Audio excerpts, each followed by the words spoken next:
Proverbe 31. Parole du roi Lemuel, maxime que sa mère lui a enseignée. Que te dirai-je, mon fils? Que te conseillerai-je, ô mon fils bien-aimé? Que te dirai-je, fils appelé de mes vœux? Ne gaspille pas tes forces avec les femmes, ne te laisse pas mener par celles qui perdent les rois. Il ne convient pas au roi, Lemuel, non. Il ne convient pas au roi de boire du vin, ni à ceux qui gouvernent d'aimer les boissons enivrantes, car, en buvant, ils pourraient oublier les lois édictées et rendre des jugements qui lèsent le droit des pauvres. Que l'on donne plutôt les boissons enivrantes à celui qui va périr, et du vin à qui a le cœur amer.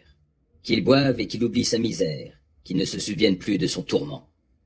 Ouvre la bouche pour défendre ceux qui ne peuvent parler, pour défendre les droits de tous ceux qui sont délaissés.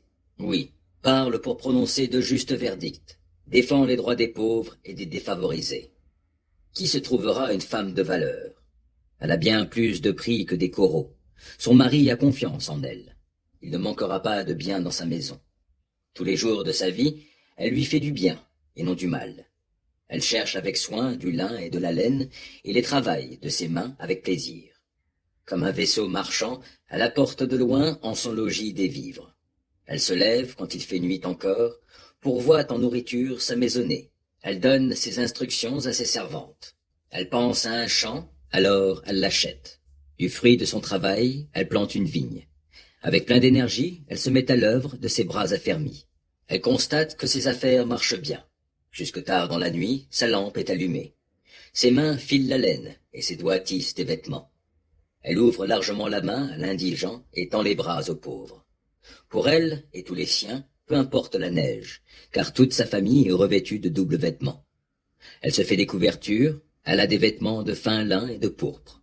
Son mari est connu aux portes de la ville, car il y siège avec les responsables du pays.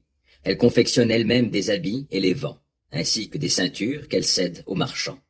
La force et une grande dignité lui servent de parure. C'est avec le sourire qu'elle envisage l'avenir. Ses paroles sont sages. Elle dispense avec bonté l'enseignement.